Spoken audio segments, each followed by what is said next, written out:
الحمد لله كان سهل. انتوا عندكم ستوري اصلا في الانجليش؟ ايه ستوري ده؟ الستوري اللي على الانستجرام اللي هي ارفع ستوري ابلودها. قصه عندنا قصه تقريبا، عندنا قصه.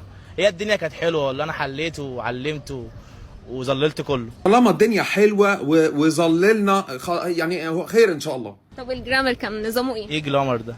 الجلامر ده يا سيدي، انت ندهاه امتى؟ انت ندهاه بعد امتحان جغرافيا ولا ده انت بتساليه في امتحان ايه؟ القواعد. انت كنت في امتحان ايه النهارده؟ تقريبا انجليزي ده. تقريبا. لا واضح ان انت ظللت فعلا. انجليزي على انجليزي، الكلام كان بالانجليزي. صح، ما هو ما دام الكلام كان بالانجليزي يبقى ده امتحان انجليزي. خد، كان عندنا امتحان ايه؟ خد عايز.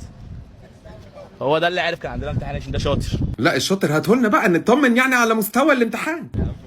كان عندكم امتحان ايه؟ ايه انت انجليزي؟ عندنا امتحان انجليزي. يا ولا على الثقه، لا دخلته حلو طويل، ده هالاند ده ولا ايه؟ عملت ايه في الستوري؟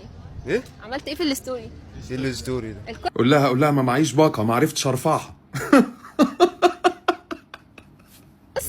قصه؟ مش عندكم قصه في الانجليش؟ هو كان في قصه؟ كان في قصه وحكايه يا سعد. انت ايه يا اسطى؟ في ايه يا اسطى؟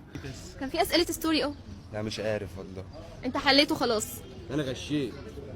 طيب حلوه قوي الصراحه، الصراحه حلوه مفيش كلام. صاحبك نصب علينا، قال ان انت الشاطر وهتطمنا. بالتوفيق يا اولاد، ربنا يهديكم.